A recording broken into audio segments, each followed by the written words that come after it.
nem é casa, né? Vira a cambalhota. Faz uma cambalhota pra vovó ver. Cambalhota. Vamos lá. 1, 2, 3 e... Não, eu quero virar mesmo. Eu também. Aí... Quietinho.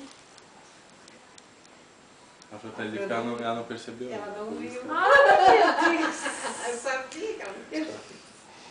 E eu passei bem ali na frente, né? Ai, cambalhota. A cambalhota agora. Aí... Vai. Aí ele foi lá em casa. Aí esse moço tá aqui em minha casa. 1, 2, 3 e já! De novo, de novo. Vamos lá. Não foi. Vai ter que subir no colchão. De novo. 1, 2, 3 e... Aê! Yes! Aí, né, aí esse senhor lá que já tinha pagado, que já tinha alugado uma vez lá, aí ele soube que a casa estava para alugar, ele se foi lá na filha dele, pegou o dinheiro emprestado, foi lá em casa e segurou a casa. Disse assim, olha, dona Bela, eu só posso me mudar fim de semana. Ela não fecha feriado de noite. Eu só posso mudar fim de semana, eu quero a casa e eu trouxe aqui já 100 reais para segurar ela, para nós ficar contratados, né? Aí ele tinha esquecido o documento dele lá, Santa Rita para lá.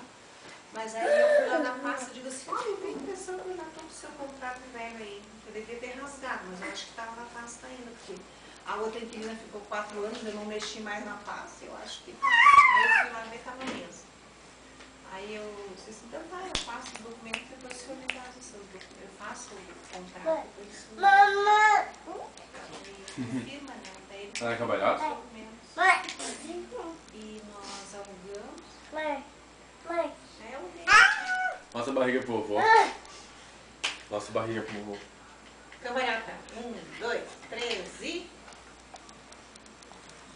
Ah, pro vovô lá. Vovô.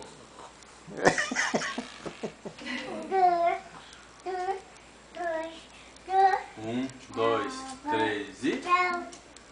1, 2, 3 e... Já! 1, 2, 3 e já!